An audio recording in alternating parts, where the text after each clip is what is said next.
Yeah, no, I'm here. 1 minute warning. So like people know. Where's the red cat?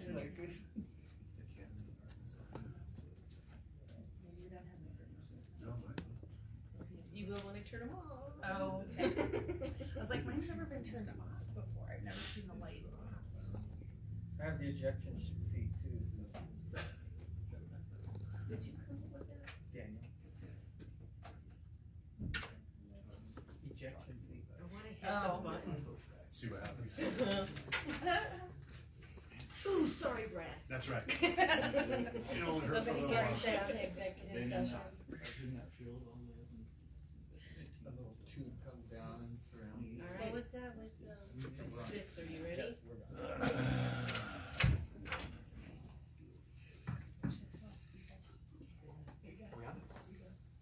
All right. Good evening, everybody, and welcome to this City Council meeting. I'd like to call this regular meeting of the La Junta City Council to order. Today is March 4th, 2024. The time is now 6 p.m. If you'll all rise for our invocation. Dear God, as we come before you today with grateful hearts, welcoming our new interim city manager to our team, we ask for your guidance and wisdom as they take on this new role. Grant them the ability to lead with integrity, compassion, and vision. May their tenure be marked by collaboration, progress, and success. As it is written in Isaiah 32:2, each will be like a hiding place from the wind, a refuge from the storm, like streams of water in the desert and the shadow of a great rock in a thirsty land. May our new leader be a source of refuge and guidance for our city, providing wisdom and direction in times of need. We pray for your blessing on our city and all who serve it. Amen. Amen. If you'll stay standing for our pledge, if Councilman Velasquez will lead us.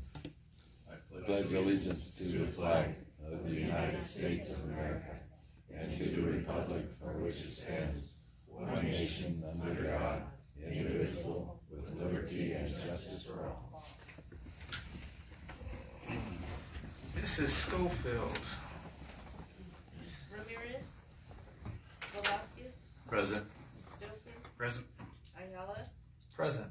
Ochoa, Here. Pantoja, Here. Rickoff. I'm here. All right. Minutes of the previous meeting, I will add that there was a correction sent out to your emails before, if you guys all got the chance to see that, which is in our packet right now, correct? Yes. Okay. So if it's to do with that, then that's already been updated in this packet. With that, I would entertain a motion for the minutes. Make a motion. Have a motion and a second? I'll second. A motion and a second. Any other discussion? If not, I'll ask for your vote. And that passes unanimously. All right. I am going to switch this up real quick. If I can have Samuel Tazi come to the front for a presentation on the Teen of Impact. Is that correct? Yeah. Turn that mic on, Samuel. Just hit it. There you go. Good evening, Council. For those who do not know me, my name is Samuel Tazi, and I live at 16 Mountain Drive. I am currently an 8th grader at La Junta Junior Senior High School, and I am excited to be here today to talk about my community service project with the American Heart Association. It's an honor to represent not only La Junta, but all of Southern Colorado as one of only 5 teams in Colorado and New Mexico competing to be named 2024 American Heart Association's Teen of Impact. And guess what? I'm also the youngest candidate in Colorado. So what exactly is Teen of Impact? Well, every year the American Heart Association nominates teens who show incredible passion and ability to make a difference in their communities. We compete by earning points through monetary donations and mission activities. For every dollar raised, my team gets 1 point, and the team with the most points at the end of the competition will be named the 2024 Teen of Impact. It's pretty exciting stuff, right? And the best part is, it's a blind competition, so we won't know how the other teams are doing until the very end. This all started when I was in 2nd grade at La Junta Primary School, and I made a lofty goal of raising $1,000 in our school's Hoops for Heart fundraiser. Through the help of family and friends, I was able to raise over $1,300 for the American Heart Association. And the stakes are even higher now, as I aim to reach $25,000 by April 4th. You may be wondering, why is this important to me? Well, let me tell you. I decided to accept the nomination from the American Heart Association because of my personal connection with the devastating effects of stroke on my family. And last year, when Damar Hamlin collapsed on the football field, it really hit me hard. As a football player and athlete myself, I realized how critical life-saving CPR can be. This community service project is also incredibly important to me because I am passionate about making a difference in our community and helping others. I want to help fund research and raise awareness to fight the #1 and #5 killers in our country, heart disease and stroke. I want to support the American Heart Association's mission to be a relentless force for a world of longer, healthier lives. By supporting the American Heart Association, we can collectively fund groundbreaking research and science to prevent teens and their families from suffering from cardiovascular disease. We can educate people on living a healthy lifestyle, have healthy lifestyles, and support them on their journey to eating well, moving more, managing stress, knowing their health numbers, getting enough sleep, and more. We can transform healthcare to ensure equitable access to care for everyone.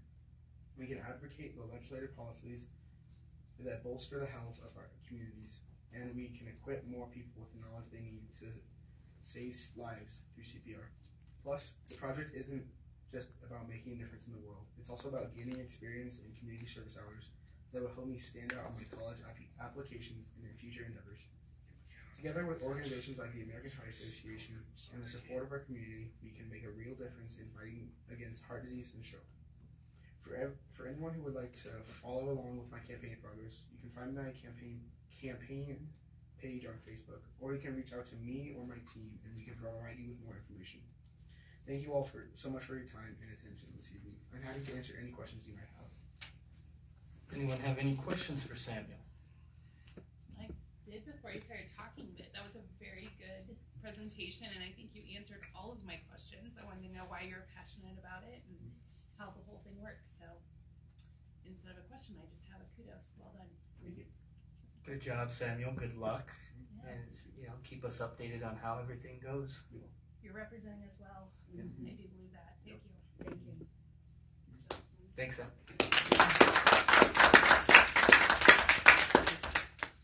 All right, now we will have citizen participation for any non-agenda items. 5-minute time limits per person. Please come state your name, your address, and then the timer will start. Going once. I'll come up here. Douglas Golding, 1316 Lincoln Avenue. Welcome aboard, Brad. Thank you.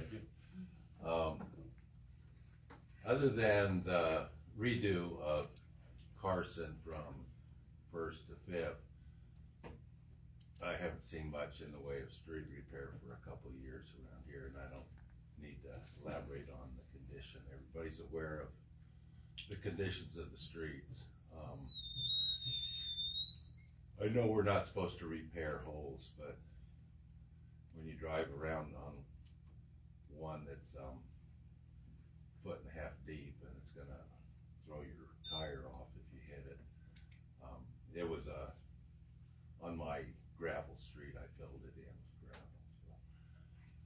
But I don't know if there's a schedule coming up to repair streets. I have a lot of potholes, a lot of problems. And then just to follow up, I'm still waiting to understand how action gets done on questions that are brought before council. There's still work to do, and I'm still willing to volunteer to help out at wherever I can. But I've talked to some of you personally, so thank you. That's all I got. Thank you. Anyone else for citizen participation? Can I ask a question? You sure can. And I'm probably asking in front of the wrong crowd.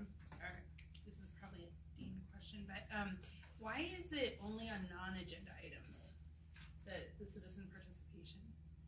Is it because we welcome citizen participation during each item if they have questions about agenda items? You can or you can't on agenda items.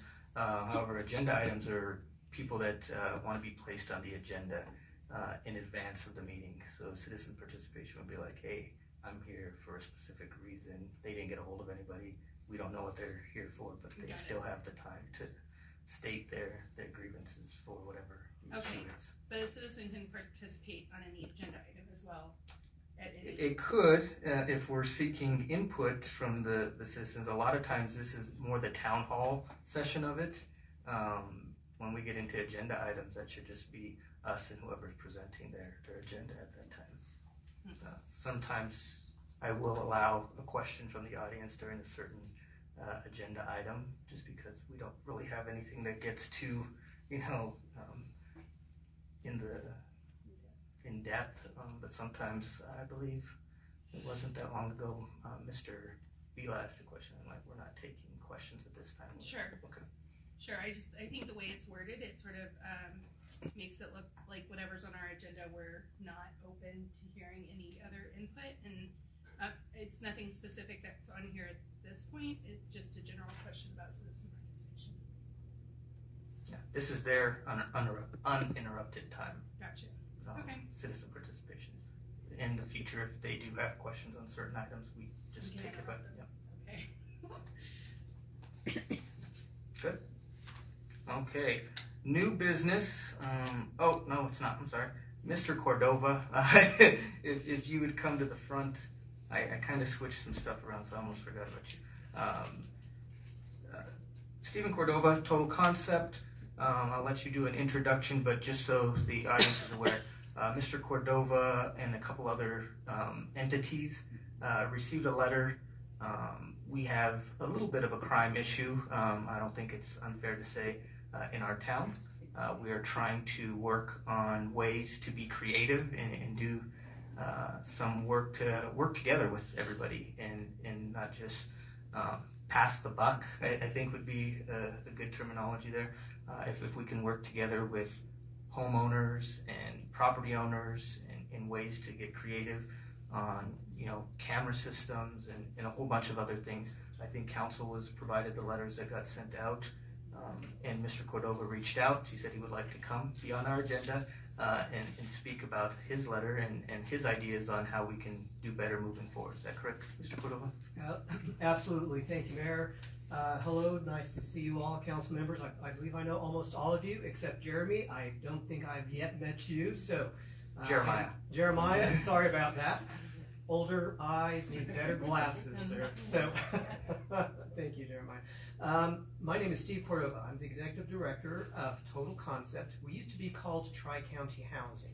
We are based in Fowler, and we own and operate a number of properties throughout the state of Colorado. We develop real estate properties, primarily affordable housing properties, and also attainable housing properties and market rate single family homes as well. We own a number of businesses, and we manage a couple of them, including some housing authorities and also a construction company. We're very active in landlord and tenant rights and advocacy. If any of you have been aware of some of the legislation that has been passing over the past couple of years, primarily around affordable housing, I was involved in many of the draft language of that and a lot of the feedback.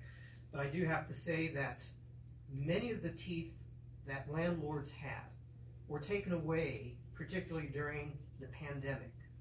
So as we received this letter from the city of La Junta concerning the number of calls of the police force to our properties, I reached out to say, I appreciate the letter.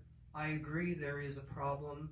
And when we take a look at what's going on statewide and in other communities, it's no different here in La Junta than anywhere else. So there's a couple of things I'd like to point out and give you some big, broad numbers to put some things in perspective. The first number is 2. Second number is 3. Third number is 3.45. And I'll start out with some of those. Just a few weeks ago, February 20th, you had law enforcement here talking about the previous 2 weeks to that, where 3 people, see how I got 2 and 3 together there, have holes in their bodies, right? We then get this letter dated February 21st, the day after that meeting. That tells me this is an important issue. Let's reach out. let's work together. My initial call was made, and I was told, nope, can't be on the agenda, but you can be part of the audience participation. I then made a second call, and I said, not in these words exactly, but the idea being, if it's not important enough to keep on the agenda, I might as well rip this up, right? If it can be ignored, I might as well ignore it. But that is not what we should do. We need to see and work together, elevate this and keep it on the agenda for the city of La Junta to work on it. You have towns up and down this highway experiencing these issues, all along I-25, along the Front Range and the metro areas as well too. What are they doing? How are they working with landlords? And what can be done? What resources can be brought? What are the limitations and the barriers? My conversation with the mayor was, my staff do not carry weapons and we cannot enforce the law, right? We just can't. My staff are leasing agents. They are not weapon-carrying individuals, and we cannot enforce the law. In the past, when Bill Jackson used to be on my board, we used to have police reports to us practically every single time that an incident occurred. Today, speaking over the last 30 days, as we reach out, there may be a case number, but no police report. We find that very interesting. We would like those police reports because we can then build a file in that tenant's file to indicate we have got to either non-renew their lease or because of the repeated lease violations, we put them on notice, so to say. Once an action occurs, we cannot evict. We can give them a demand letter. And by definition, right, if they were partying too loud and the noise was crazy, we issued them the violation to cure it in 30 days. Guess what? It was cured by the end of the weekend, right? They have technically resolved the situation. But if they do that every single weekend, at some point we can say that's a repeated violation and infringing on peaceful enjoyment of the rest of the residents. Not only the ones within the community of Morningside Heights or College Overlook or Mountain View or wherever it is, because those are some of my properties, but the entire community around Morningside Heights and College Overlook and Mountain View, right? The entire residency area there needs to enjoy their peaceful enjoyment as well. That is what we want. Now, there are some things in this letter that we have done, such as install cameras. Nobody has ever asked us to provide any coverage. If police come in on a Saturday to our properties, my staff do not look at 24 hours of 3 days of footage to find that one time something happened. We need to know so we can go look for it, and then yes, let's work together, right? But we need those police reports. They're not coming. And when we do ask for them, there's a case number, but no police report, or it just gets forgotten. So we would like and request that somehow there be a standing process to do that. Why? Because my third number, 3.45. These three properties represent 3.45 of all housing units available in the city of La Junta. I'm not one single landlord with one unit. We represent, just in those three properties, 3.45. You add in some of the other properties we have, and all the rest of the people we touch in different ways, the percentage of the households that we can interact with, anything above 1% is pretty large, right? 3.45 with just these three properties. Let us work together.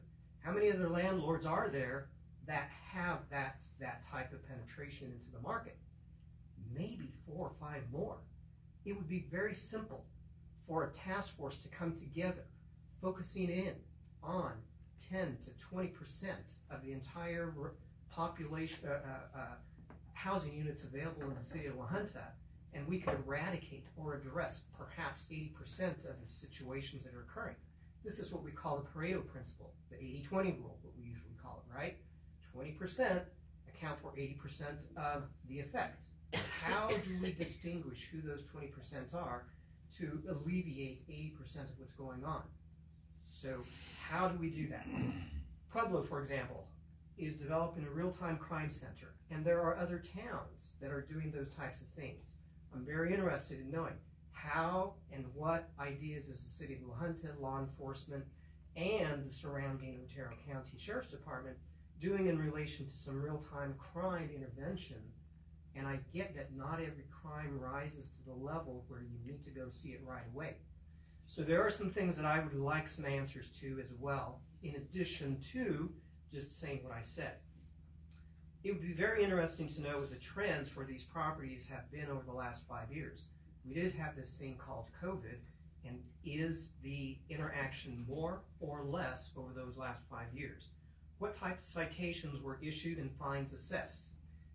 One thing that I mentioned to our mayor is that part of the reason people don't respond is the fact that nothing happens.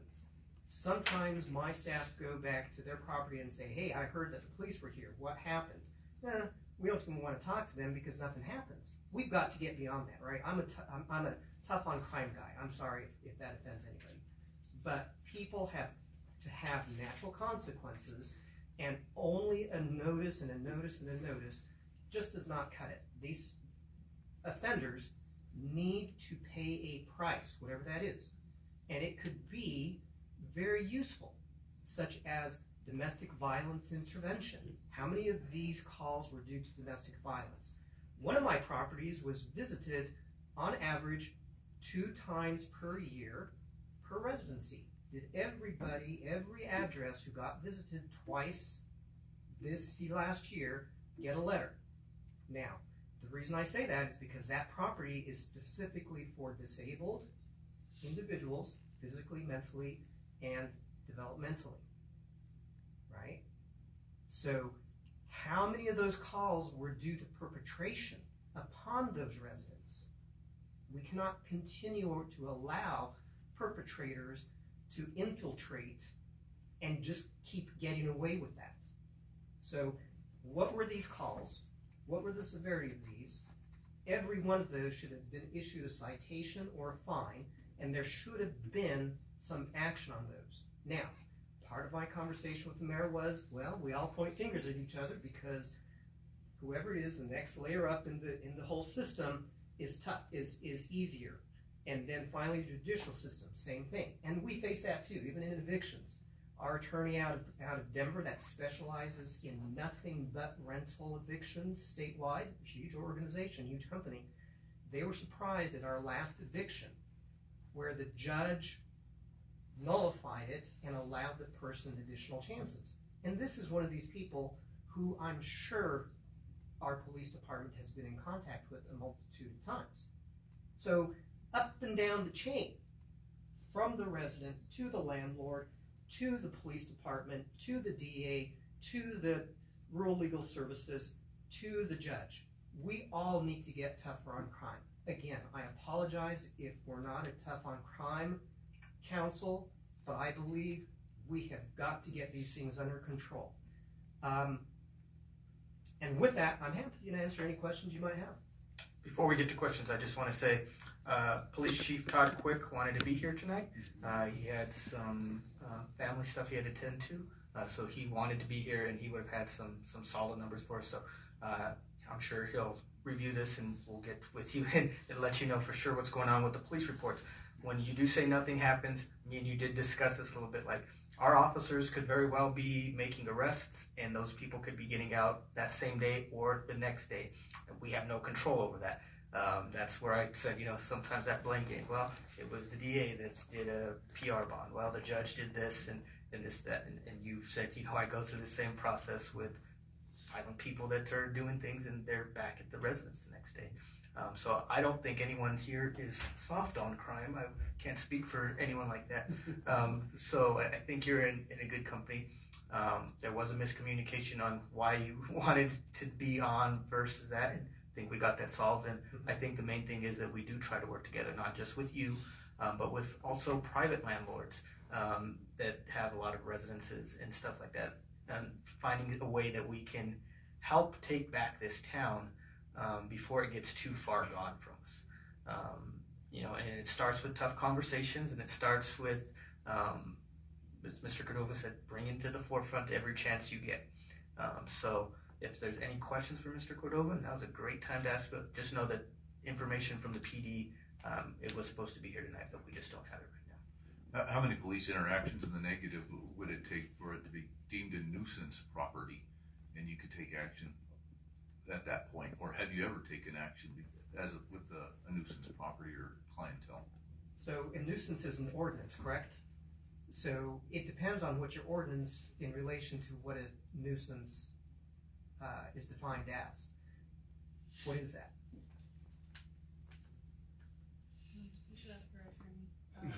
Yeah, we don't have an attorney Right, right and, now. and then in which case I would imagine that there would be a citation to that residence that it is a nuisance. Well, the nuisance Right. I'm speaking of is a negative criminal action by the police, which they're breaking the law. Mhm. Do you need a specific law that they're breaking, or is that enough? No, Paul, actually it's not a specific one. The only one, and potentially two, that could result in very quick action is a sexual perpetrator upon a child, so that's one, and drug manufacturing. That is really about the only two. Even utilization and use of marijuana, obviously it's legal in Colorado, so that is not a violation. It's much harder to prove that there has been use of other substances. So it becomes very difficult to do those things. I will tell you one quick little story. In another community, we brought forward certain things, and the response was from the judge that we would have to prove this beyond the preponderance of the evidence, not beyond a reasonable doubt, but the preponderance of the evidence. The easiest thing to do was to let the leash run out 4 months later.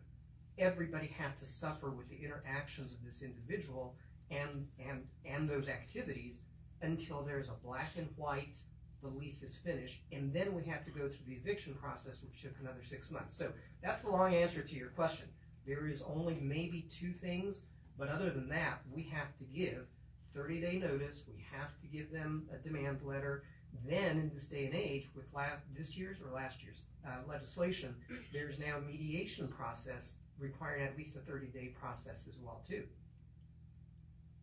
And that's basically what the police force is up against too, is that proving, we had a situation that I identified a few weeks ago, and the only thing we can do as citizens basically is make them uncomfortable.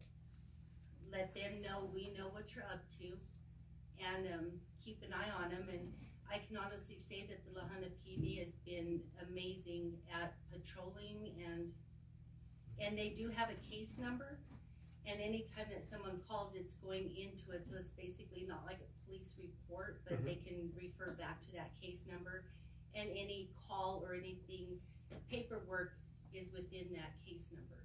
So I don't know if that helps, but I mean, cameras, neighborhood watches, just kind of letting these people know until legislation changes, until they get harder on the crimes and such. I think that's all we can do. Well, and I think the writing is on the wall, and I say this not to say that I'm a gun advocate or anti, but we are all allowed to carry weapons, right? And you walk into Walmart and you see how many there are. So until we get tough on gun ownership, when is this going to change? And again, I'm not saying that I'm against gun ownership. I own a number of them myself. But does everybody need a weapon strapped on their hip, right? Where is those guardrails to assist society as well? Now, some of the other things and strategies we've attempted at times are to at least press or cite trespass, but so often we're told that's not even worthwhile for us to file, right? Even trespass is worthwhile because it's giving that person a ding. Enough dings, enough naps at you, it becomes uncomfortable. I agree with you, Councilmember Tandra. Let us make them uncomfortable, even if it's a trespass. but let's not do nothing. I do like the idea of maintaining and reporting police involvement or police reports for active calls. I mean, police could be summoned to, like say a trespasser and there's nobody there, so they would still pull a case report, nothing found. But they would still do that to show that they did respond. Now, you mentioned a lease renewal. And I don't know if you can answer this, or is it even legal if they have so many case reports or police reports done where they did find something that maybe didn't rise to the level of prosecution because that's up to the DA's office, but for the lease renewal purposes, you could look and say, you know what, you're an at-risk tenant. You are a tenant that the police are constantly showing up. You haven't been prosecuted for anything, so we're not going to renew your lease. Would that be a benefit of the constant police reporting? It would have to be substantial, and there's no definition of substantial. What really is important is that there is, in fact, that citation and there is some kind of prosecution. That would be most beneficial. Again, even if it's trespass, even if it's, whatever it is, there needs to be something more than just an accusation. Let's give you a hypothetical example. Somebody whose family is totally upset with them and they have a large ex-family calling you as the police department saying, my sister, who's the ex-wife, happened to go over there to pick up the alimony and he was drunk and arguing, right? Next weekend, the child was over there and the other in-law calls, right? You get a call every single week and the person has done absolutely nothing, right? So there is, in fact, an accusation, and can you act on that? Probably not, but at the very least, I would have something in my file saying, there's so much activity here, how do we bring this up to say, you're not allowing peaceful enjoyment for everybody else? Now, then I have to take that to court and say, here's the eviction process, and we still may end up with the judge saying, nope, not enough evidence to overturn this and pull it and get them out. It's a very rough situation. We need as much hard evidence as possible, not just the ex-in-laws calling every week to say, the ex-wife is a drunk, causing problems.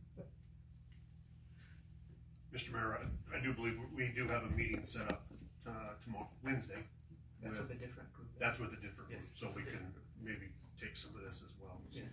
So I did want to say that you were not the only one that got a letter, so I don't want you to feel singled out. But we are working to help this area out. You have a lot of great ideas. I would say that we are planning a crime town hall for April. Okay, and I've invited you back to partake in that as soon as we get that date nailed down. Let's keep this conversation going. Let's take some of what he got with our meeting on Wednesday and figure out a way to do this. I do want to mention, you said you have cameras at all your facilities? I believe we have cameras. We have them at Morningside College Overlook, and I can't remember how many or if we have them at Mountain View. But yes, we do have them, and we have them at our Golden Maple property as well too. Okay. So almost all of them do. We'll have to double check on the Mountain View property. And is there? It might have been for Mountain View that we didn't do. If we didn't do cameras, it's because we're very sensitive to the. As I said, this is a property for disabled individuals. So you can imagine somebody who is either mentally disabled, whether it be developmentally disabled or schizophrenia or whatever it may be, it can cause paranoia, and so we may not want to do things like monitor for camera because of the mental wellness aspect of it. So we may have to look at different things there, and so I'm not sure we have cameras at Mountain View. But everyone else you have. Okay. Yeah. I'm particularly concerned with that property having so many calls to I don't know, they're not being victimized. That's Exactly. That was my point about the perpetration, right? These are individuals who are not necessarily functioning at the levels we are, and there may be some delayed development or a mental illness, and they are very susceptible to being perpetrated upon. So you could have someone living there that's not supposed to be living there, or More like that. sex trafficking, human trafficking, or potentially stealing money from them, or other things, right? And so when the perpetration is done, when the rape has finished, in other words, the person calls to say, something bad happened, but I don't know who to talk to now, but I don't want to press charges, right? And that's very terrible and unfortunate, right? I don't know how often that happens, but we cannot have that type of activity repeating itself on someone who is unwilling to name themselves as both the victim and who the perpetrator was, because many times it's a known person, right? And they believe there's repercussion to them. So it goes way beyond just the crime itself and protecting the individual. It's about the mental wellness and mental state of their own being as well too. So in their mind, they may think, I can't say anything as a survival mechanism. So I would really like to know, particularly there, what those calls are about. Is there any way that you could have someone working there in that unit only because they are vulnerable citizens, like what Inspiration Field does? No, and that's a really good question, because our level of housing does not rise to that level of service. We are all independent living, right? And if somebody needs a higher level of service, we encourage them to seek other levels of service where they need 24-hour care. So that while they are much more higher functioning, they still have their limitations. And I hate saying that word because I was on the DD but worked for over 20 years. And mental health, I was there for 13 years. So it's not that I say it in a bad way. It is a fact, right? And I will tell you one more thing. Funding. If you have not reached out to your senators and your representatives, please tell them to pass federal budgets. We just had a continuing resolution March 1st for up to March 8th. It included the T-HUD appropriation, transportation and HUD. My funding would have been cut off March 1. Now I'm good through at least March 8th. I don't know how I'm going to pay the landlords that I run a housing authority for come April if senators and representatives don't do their job, right? Mountain View is a HUD property. HUD allowed us to have a budget where we have to kick in an additional $48,000 a year. Not to break even, not to pay the costs, but we are allowed to operate that and get the privilege of paying another $48,000 to do so. So there is not the funding available to add full-time staff or a lot of these things, right? And I'm not a large nonprofit. And again, we are a not-for-profit organization. Thank you, Steve. Yes. And let's keep the conversation Let's going. keep the conversation going. Thank you. All right. What am I? Unfinished business now? So any ordinance needs to be read twice. Okay, and this got missed the last one, but we got it in here before the 15th. This one was by title only, right? No, you don't need to do that. No? That's only on first reading. Okay. So they need to read this whole thing, whoever does this? Okay. So I'd entertain a motion for the second reading of this ordinance. Which one is it? This is the towing ordinance, which takes it from 15 days to Okay. 72 hours. We did that, not the last meeting, the one before that, right? Yeah. No, I'll make the motion. I have a motion. Do I have a second? I'll second. I have a motion and a second. Any other discussion? If not, I'll ask for your vote. And that passes unanimously, and that goes into effect the 15th, is that correct? Yes. Okay. 15th of March. All right, liquor licenses. This is my first time at this, so wish me luck right here. Might drive you to drink. That was a good one, Doug. That was a good one. So there is a liquor license application, special events permit by Trillion Tree Corporation's event manager, Angela Davis. This event is a veteran appreciation tree planting event to be held March 16th, 2024 from 11 a.m. to 5 p.m. What do they say? All forms are turned in good order, and all fees have been paid, and supervisors have signed off, and the city The mayor recommends favorable consideration. That's I'll make the motion. Well done, Joe. I will make the motion to pass the application for the special events permit for Trillion Tree Corp. I have a motion. Do I have a second? I'll second. I have a motion and a second. Any other discussion? You gotta put a vote first. No? Oh. Did we all vote? Or was that the last one? That was the last one. Okay. So I have a motion, a second. Any other discussion? I'll ask for your vote. And that passes unanimously. I guess not, Dean. All right. The second application is for a special events permit for Southeastern Colorado Area Health Education Center. Doreen Gonzalez is the event manager. This event is their annual Nurse Recognition Banquet and Awards Dinner to be held March 22nd, 2024 from 4 p.m. to 9 p.m. at 2001 San Juan Avenue, Otero College. All fees and department heads have signed off. It's in good order, and we recommend favorable consideration. Do I have a motion? I'll make a motion. I'll second. I have two motions and 1 second. Do I have any other discussion? If not, I'll ask for your vote. And that, made that seem so easy. that passes unanimously. Well, he had like 20 years of doing it, so I want to see his first year of doing it. The last one, thankfully, is an application for renewal of a tavern liquor license by Ronald E. Hall. Oh, Ron. Doing business as the Rail Yard, 114 Colorado Avenue. All fees have been paid and the department heads have signed off, and I recommend favorable consideration. There you go. That's fine for Paul. I'll make a motion. I'll second. A motion and a second. Any other discussion? If not, I'll ask for your vote. I made it through there, and that passes unanimously. All right. Resolutions only need to be read one time. This we've got to do it each one by one. This is for the sale of real property. So if we want to start by number one, I will have a discussion in the first one that will go for all of them, but then we will go from there. I'll make the motion to pass the resolution authorizing the sale of real property at 218 Harriet Avenue. I have a motion. Do I have a second?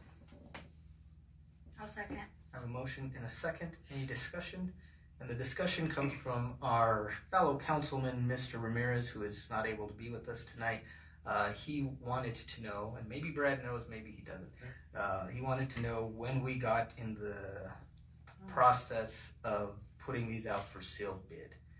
If it's something that's always been that way, or how that came about. To the best of my knowledge, they've been doing it for quite a while, and we haven't had this many at one time. It was maybe one here, one there, but from what I was told, that this has been going on for quite a while, the process. It's just we got a lot of these opened up at once because after the EPA come in and tore down the houses, these properties became available. So that's why they so many at one time. And just a question, where are all, because I went back. Neither on one of you Facebook. have your mics on. Oh. I don't think hers works. Can you tell the city manager about that? Maybe you can get it I'll fixed. see what I Could you can. fix my I can mic? see what I can do. Alright, Does yours work? just for us, just general education, the process for sealed bid, where's the information put out? How do people find out about it? What's kind of the timing of it? Jennifer, the director of purchasing, initializes those, and I believe they are published in the newspaper and on our Facebook page. Okay. I've seen them in both places. I do not know the time frame that she does, but I know it's a standard time. Okay. And she receives the sealed bids and goes from there. And isn't that at the office over there on Lacey? And Mr. Ramirez was concerned about the price on one of them. He thought it was very, very low. And if it's sealed, obviously they don't know where they're going to end up at on that. But no, I see his point as well too. I don't think we need to have the discussion for all of them, but maybe we can look further into this if we have another I will say crunch this coming up. particular property is too small to build. Yeah, the on 218 Harriet. Harriet, yes. Yeah. It was too small to build on, and it was right next to the property who the They own. person bought this for. So Okay. Then that one was like, it made mother-in-law's houses look big. Exactly, The one exactly. that was there previously. Yeah. So, And these ones that we're looking at all right now are all raw land, right? Yeah. yes, all the structures have been removed from that. and we had just did that one before that was, the Inspiration Field one was part of that, this group as well too, but that one went back to Inspiration Field. Yes. All right, so that was my discussion for Damon. Damon, if you guys have any other discussion, we can do it now, or we can do it on the one you guys. If not, I'll ask for your vote. And that passes unanimously. If I have a motion for the second one, I'll make a resolution or a motion to approve the resolution authorizing the sale of property at 1507 Davidson Avenue. all right, to have a motion, do I have a second? I'll second. I have a motion and a second. Any other discussion? If not, I'll ask for your vote. And that passes unanimously. Same for the next item. I'll make a motion to approve the resolution authorizing the sale of real property at 1510 Lewis Avenue. I have a motion. Do I have a second? I'll second. I have a motion and a second. Any discussion? If not, I'll ask for your vote. Shan? And that passes unanimously. For the fourth item. All right, I will make a motion to approve the resolution authorizing the sale of real property at 501 Barnes Avenue. I'll second. I have a motion and a second. Any other discussion? If not, I'll ask for your vote. And that passes unanimously. All right. City attorney contract. That got some traction today. So I want to let you all know that Mr. Maloff gave me a list of names to contact. I contacted all those names and some more. There were some people in the audience last time who gave me other names to get a hold of. I reached out to those people as well. Sadly, there's not a bunch of people clamoring to be the city attorney of La Junta at this moment. But we do have one potential person that we are in deeper talks with. You guys should see something shortly, I'd say this week. And then if we like that, we can bring that up at the next meeting. If we don't like that, we can put it up for bid. I'll keep you guys updated as much as I know. I thought we were gonna have to put it out for bid tonight, but let's see what this newest development brings to us, and then we will go from there. My goal is to have somebody sitting right there for the next meeting, especially if we have some liquor licenses come up, for sure. But that is the goal. If not by the next one, especially by next month, I think we should have that filled with what we have going on right now. So I will keep you all updated as soon as I know more. You guys will know more, and we'll go from there. Does that sound fair? Just a question procedurally, is that attorney automatically shared with the utilities board then? It's one person hired for both entities. So do they have to vote as well? How does the So actually get when we hired? do like our reviews and stuff like that, with not just with Rick, but with Brad as well too, they only foresee a certain part. Like Brad will do just a certain thing for the utility board. It won't be the full what council has. So we let them sit in on the review, but they don't have like a vote per se. If we wanted to get rid of Brad, I'm not getting rid of you, Thank Brad, you. I appreciate that. or Mr. Maloff. So they have, they could give us suggestions, but they don't have ultimate authority to hire or fire. Oh, no, our process for hiring them, is it a vote of the council? Is it a vote of the utility Council. board? Council. Okay. Okay. Will we have to do a special session then, or? We might have to. Okay, We gotcha. might have to. It depends on how the notice is going to work out, how all of that will play out. So All right, as soon as we know more. good luck, Joe. You're Okay. doing great. So that's where we're at on that. Moving forward to tree dump. So, is that in here? It's the last page. Whatever. Brad, you feel comfortable going over this? I can also, Mr. Jackson's in the audience to answer any specific questions as well. Okay. He offered to be here for that tonight too. Awesome. So, at some point, the tree dump started charging. Was it? They have not yet. They are going to. That's the, Effective. yes. Why don't we have Mr. Jackson Okay. come up? He can. Yeah, there's no fee being charged yet. For anybody? No, for no one. For nobody right now, yeah. And these are low. Thank you, sir. Yeah, you're welcome. As we see on the sheet here, these are proposed cost. What we have is a real problem of outside entities, people from outside of the county, outside of our city, from other places, bringing large amounts of debris to the tree dump. It means it's not monitored. We're getting not wood-based materials. We're getting tires, we get trash, we get things that are not proper, and that's a permit a problem. And it really increases the amount of work that we do. Because we don't charge, everybody else does, so we get material here versus taking it to where it needs to go. Just like at the, we talked this over with the city manager before, and we need to start monitoring this. And we wanted to charge to pay for the monitoring. It's like at the compactor, city residents, you cleaning out your backyard, got a load of trees and stuff, you show your proof of residency, it doesn't cost you anything. But the people that are doing it from outside, or commercial operators, they have to pay. We've talked, most of all the tree trimmers, they understand. They don't have a problem paying a fee for it. That gets just passed on to the customer. But we got a guy come down here with a big trailer load from Pueblo, and he says, well, everybody else charges as you guys don't, so we made him take it back. But we caught him. We don't catch very many of them because nobody's there all the time. So we just started enforcing the restrictions a little.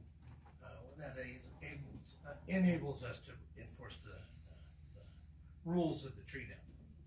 It's kind of on the honor system right now.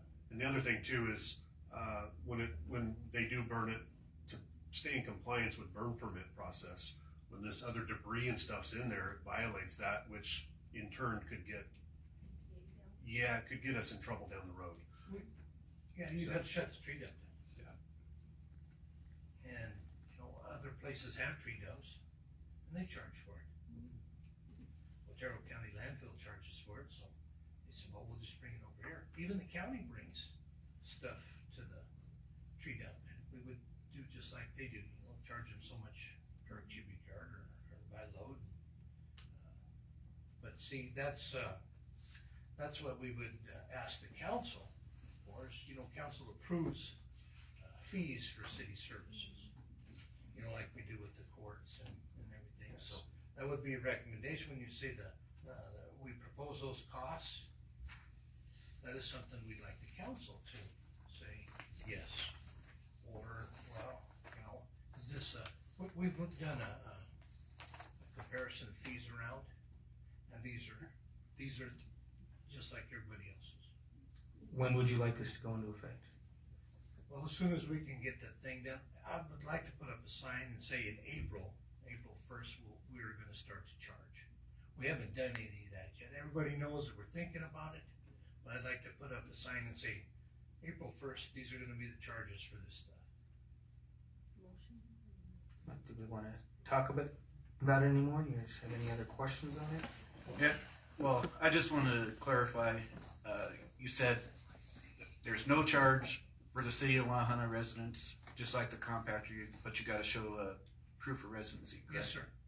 And then the proposed costs will be for non-residents using Correct. the tree dump. Correct. Commercial. Well, Non-residents and commercial. So So the gate will be locked at what time? The tree dump operates from 7 to 4. Okay. And how many, since now, I know a lot of times, because I've used it and, it's kind of always been open. So 7 to 4, and what days? Yeah. See, that's a very good question. We talked about that, and we probably in the summertime have to change those hours so that it's open till 7 or 8 o'clock at night, because a lot of people get home or they've worked all weekend. They got a truckload or a trailer load of trees, and then they want to take them to the tree dump after work. So we want to try and accommodate that. So in the summertime, the hours would be different, and we may choose a couple of days that say, okay, on Tuesdays and Thursdays it'll be open till 7 o'clock or whatever, so that everybody knows. It'll be on the sign, so that it won't be so there'll be ample opportunity for them to use that. These fees are pretty reasonable, but will they offset the cost of an employee? I believe that they will. For the amount of loads that we have come in there, I believe that'll offset the cost of a part-time employee. Because somebody's gonna have to give up their Saturday to work. Yes, and I got a couple of guys that'll work on the weekends. Okay. Retired guys. I said, yeah, I'll do that. Since you just mentioned it, how much would you estimate the tree dump is being used? Oh, I mean, I've been out there and I've seen, but obviously some days are. some days, I'd say it would not be out of the ordinary to see 50 loads a day. Some days not, but I've watched on the weekends, and it's solid all day long. Sometimes we got to call the sheriff because somebody's dumped car parts or things like that, and tires, when we can catch them. And so. But by locking it up would alleviate any of those issues. Sure, and having going somebody forward. there to say, hey, that stuff's no good. Right. You can't dump that here. Damon asked if how we're gonna verify residency. That at the transfer station, he says you have to show a utility bill. Yeah, utility bill. Most times your driver's license will show you where you live. And the guys know most everybody in town anyway. So yeah, that's how we would do it, just like at the compactor. Do we stop a lot of people at the compactor if they're not? Yes, Mr. Lopez, there's a lot of people comes on the days, and if he doesn't know them, he'll ask for their proof of residency. I've heard that he's made people turn around and leave. Sure. Because they don't have the right proof. That's what we want. Yeah. Right? Any other questions? I make a motion that we should charge the fees for the tree dump. Get started on that. I would say that, not that you should, but if you want to, you'd say effective on this date. Effective April 1st, As presented. as presented in this tree dump informational letter here. Okay. That is a valid motion. Do I have a second? I'll second. I have a motion and a second. Any more discussion? I will point out, for those that don't have the information, the proposed costs for everybody that may be listening online. Pickup or small trailer, proposed cost of $10. Large trailer or truck, proposed cost of $20. And commercial will be a proposed cost of $20 a load. Thank you for that, Jeremiah. Just one additional question. If we have a snowstorm or large wind event, we have multiple trees and branches down around the city, and sometimes they've collected out there at the vacant lot by Veterans Field. Obviously, we can't charge for that if that's where people will start bringing all their down limbs. We will try not to do that ever again, and stack them over there, because it costs us a lot of money to mulch all of those trees, and the time before we tried to burn them, and that was a terrible mistake. Yeah. The fire department said we could. Not before me. Let's just clear that. No, Okay, it was thank it was a horrible idea. But Yeah. in those I'll be honest. types of instances, like when we had that big freeze in October that one year, we'll have to make special arrangements for that. Case by case basis. Case by case on a community-wide thing, and see, those come from the city of Lahaina residents.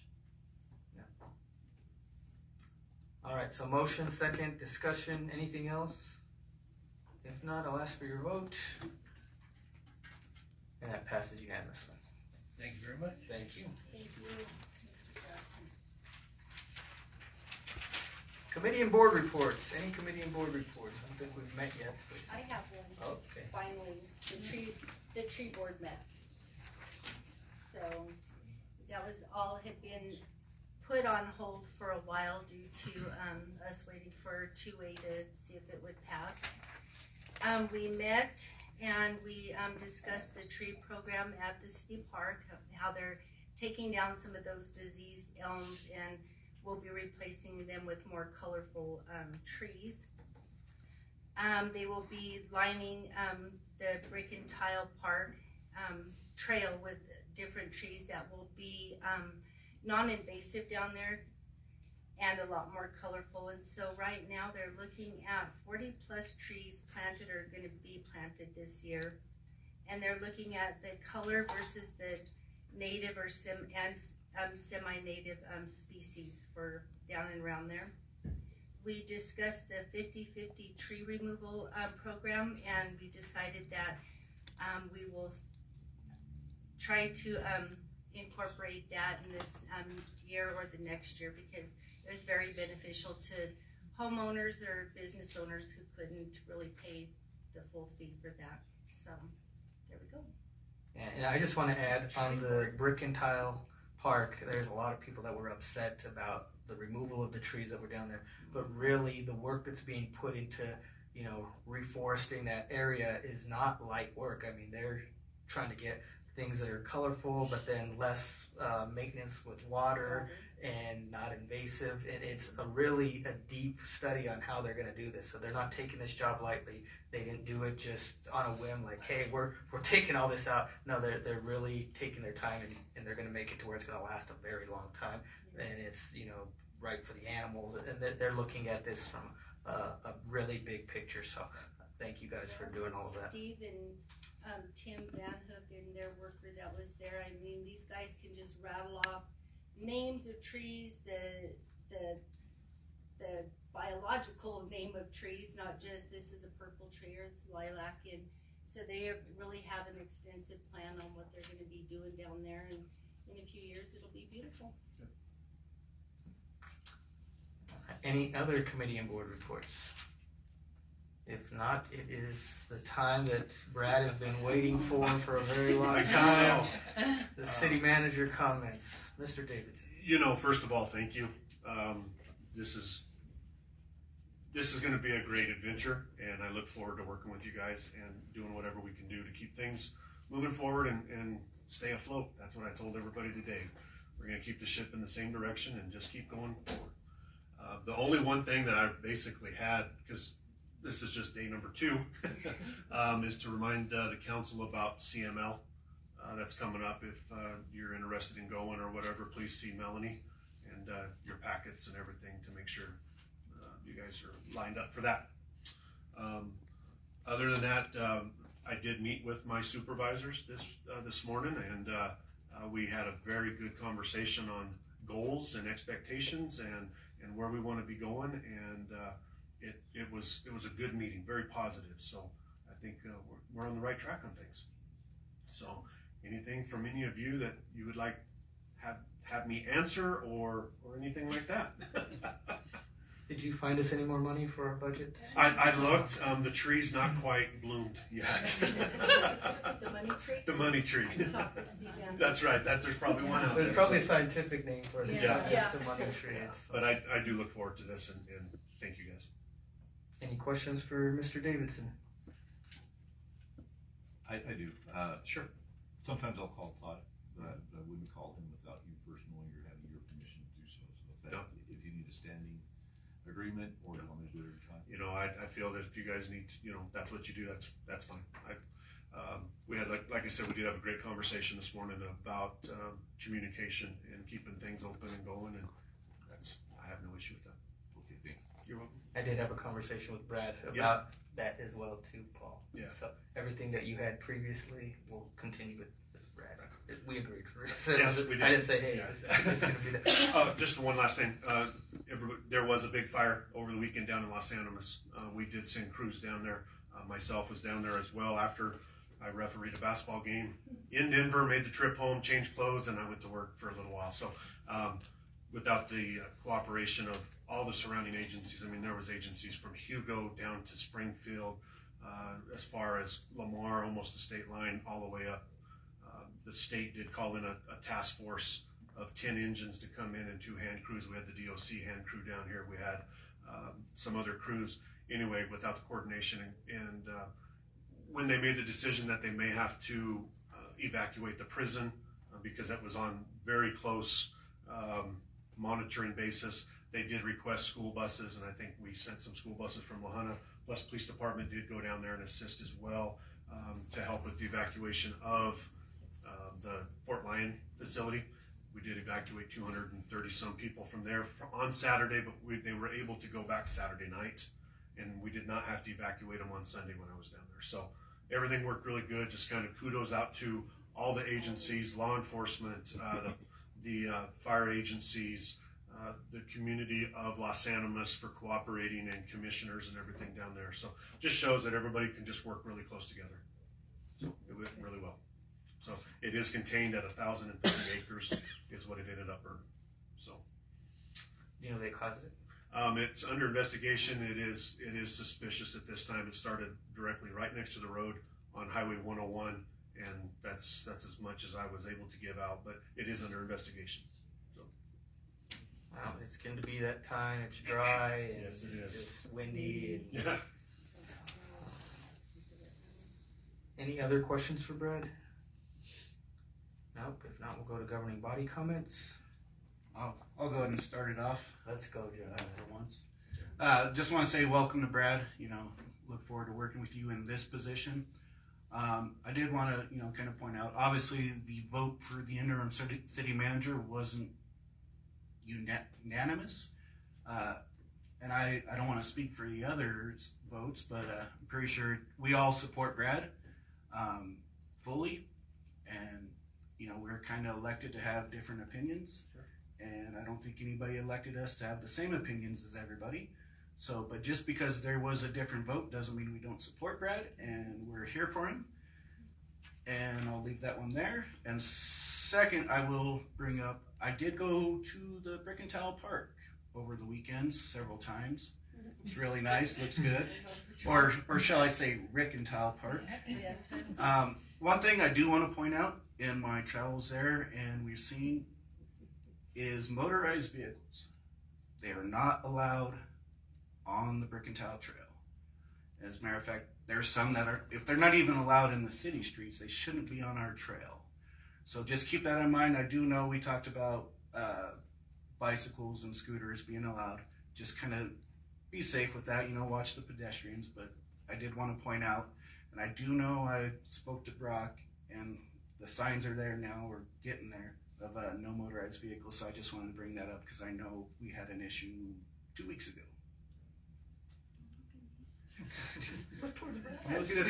I'm looking at the rest of you. It's just. And I did speak with Brock, and yeah, those signs are, I think he's waiting on a few more, but there are some being put up. So. Yeah, Jeremiah is strict down there, so. Yeah. Good job. I'm not afraid to say anything, and I did call the police department 2 weeks ago, so. We might put you at the tree dump. Hey. But then I'd have to collect a salary. Or Mr. Cordova could use you down at Total Concepts over there too. I was at the Brick and Tile Park this weekend too, and someone tipped over the porta potties, and I don't think that was very nice. So whoever did it, I wish there were cameras because There are.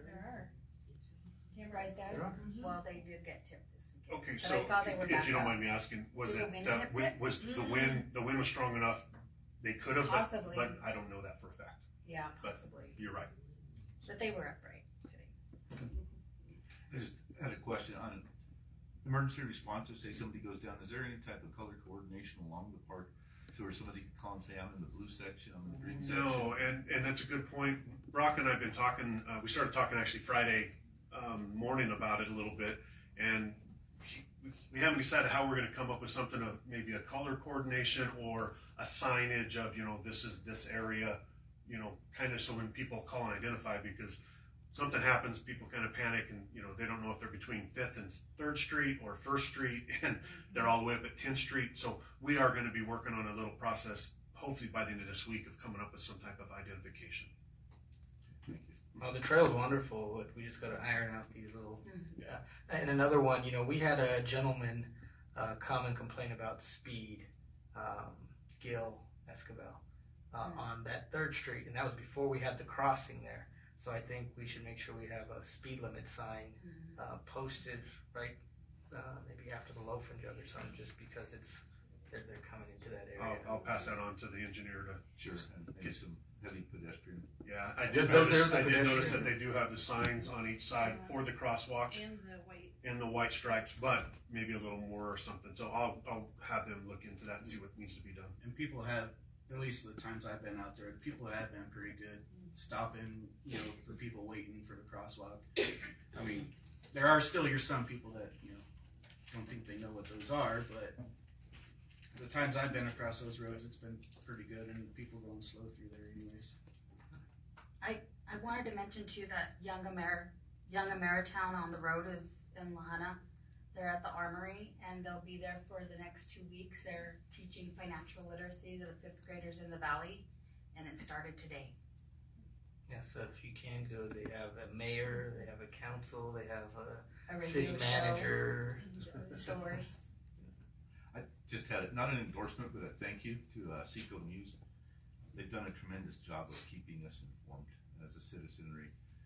Whether you're looking out at somebody standing in a snowstorm out by the highway and you're just getting hammered, or information about the fire. So, not an endorsement, but a thank you to Seco News. Thank you, Paul. Who runs Seco News?